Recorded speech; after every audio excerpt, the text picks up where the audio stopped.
पाकिस्तान के वज़ीर दाखिला मोहसिन नकवी का कहना है कि मुल्क से तकरीबन 3 साल में $100 अरब बाहर जा चुका है। पिछले 3-4 सालों में कितना पैसा पाकिस्तान से बाहर गया है? तकरीबन 100 बिलियन। फिर वो कहते हैं कराची से 1-2 लोगों को उठाने की देर है, सब पता लग जाए। मेरा ख्याल है कि सिर्फ 1-2 बंदों को कराची में उठाने की देर है, सारा कुछ पता चल जाएगा। और अगली ही सांस में वो इसका इल्ज़ाम लगाते हैं एक्सचेंज कंपनीज के ऊपर। आपको मनी चेंजेस की ज़रूरत नहीं है। मनी चेंजेस हमने सिर्फ इसलिए रखे हुए हैं माजरत के साथ कि हम अपने पैसों का बंदोबस्त कर सकें। मगर मनी एक्सचेंज कंपनीज वज़ीर दाखिला के इस दावे से इत्तफाक नहीं करते और उनका कहना है कि शायद मोहसिन नकवी को किसी ने गलत ब्रीफिंग दी थी। देखो, मेरा ख्याल है उनको गलत ब्रीफ किया गया है। एक्सचेंज कंपनियाँ बिल्कुल नहीं ले जा ही सकती, नहीं उनका पूरा इतना बड़ा वॉल्यूम नहीं है। वो एक आदमी ज़्यादा से $10,000 भेज सकता है, वो भी टिकट पासपोर्ट वीज़ा और दिखाता है, और उसके बाद थ्रू अकाउंट भेज सकता है। वो भी कैश में जो 5,000 ले सकते हैं, थ्रू अकाउंट $10,000 एक दिन में, तो वो इतना बड़ा वॉल्यूम भेज नहीं सकते। स्टेट बैंक की इजाज़त से जो एक आदमी $1,00,000 भेज सकता है साल में, तो वो बाकायदा उसका रिकॉर्ड होता है, वीडियो रिकॉर्डिंग होती है, उसका पूरा कानून होता है और उनको अथराइज होता है। ये जो कहना कि वो नाजायज़ गया या गैर कानूनी तरीके से, ये मेरे ख्याल दोनों को मिक्स कर दिया।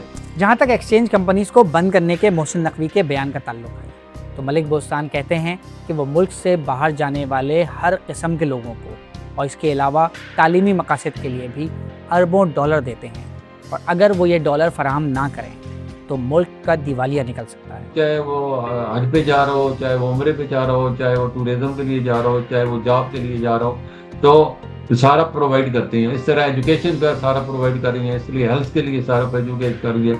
इसलिए जो इमिग्रेंट हो रहे हैं यहाँ से जा रहे हैं पाकिस्तान से, वो भी इस तरह गवर्नमेंट के जितने डेलीगेशन है, तो ये बहुत बड़ा $10 अरब बन जाता है साल का, जो कि एक्सचेंज कंपनियां अपने सोर्स से इकट्ठा करके मार्केट से दे रही हैं। वरना यही $10 अरब आपके रिजर्व में से जब निकलते थे, आपके पास रिजर्व जीरो हो जाते। मनी एक्सचेंज कंपनीज का कहना है कि वो मुश्किल वक्त में मुल्क के साथ खड़े होते हैं, जैसा कि वो 98 में जब पाकिस्तान ने न्यूक्लियर धमाके किए थे उस वक्त खड़े थे। शायद मेरे ख्याल है नकवी साहब को पता नहीं है, 98 में जब एटमी धमाका हुआ था, पाकिस्तान के रिजर्व सिर्फ $400 मिलियन रह गए थे और पाकिस्तान पे इकोनॉमिक सेक्शन लग चुकी थी, और इवन हमारी इंपोर्ट एलसी तक बैन हो चुकी थी, और गारंटी जो है उसके दुबई के बैंक दे रहे थे।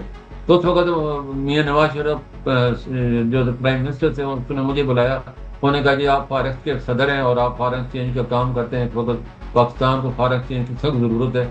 तो हमने 2 साल में $10 अरब इकट्ठे करके दिए गवर्नमेंट पाकिस्तान को, उन हालात में जबकि पाकिस्तान में एक डॉलर जो है उस वक्त 144 रुपये का था और 100 रुपये की बातें हो रही थी। मगर ऐसा नहीं है कि मलिक बोस्तान अपने अंदर की काली भेड़ों से वाकिफ़ नहीं है। उनका कहना है कि ये कुछ अनरजिस्टर्ड कंपनीज और हवाले वाले हैं जो इस किस्म के कामों में मुलव्वस हैं, और वो ऐसे लोगों के खिलाफ होने वाली कार्रवाई में हुकूमत का भरपूर साथ देंगे। बदकिस्मती से अभी तक कुछ एक्सचेंज कंपनियां प्राइवेट होती हैं जिनका लाइसेंस नहीं होता, और जब उनको FIA पकड़ती है तो वो एक्सचेंज कंपनी के खाते में डाल देती हैं। हालांकि एक्सचेंज कंपनी के साथ उनको कोई ताल्लुक नहीं, तो गैर कानूनी होते हैं, अनलाइसेंस लोग होते हैं।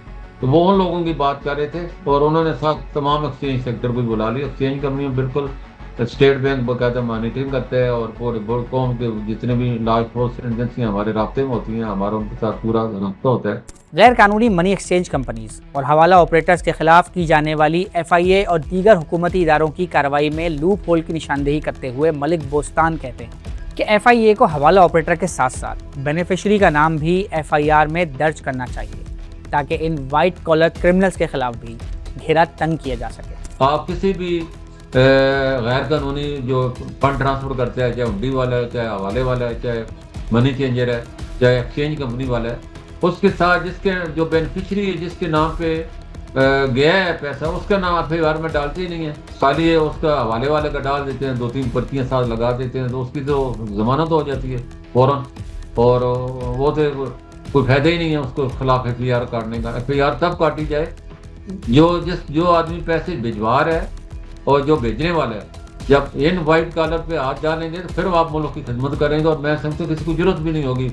अभी जितने भी लोग पकड़े जाते हैं उसमें से कारोबारी बरादरी का या वाइट कॉलर का नाम हटा दिया जाता है, एक हवाले के बाद उस FIR को कोई फायदा ही नहीं है।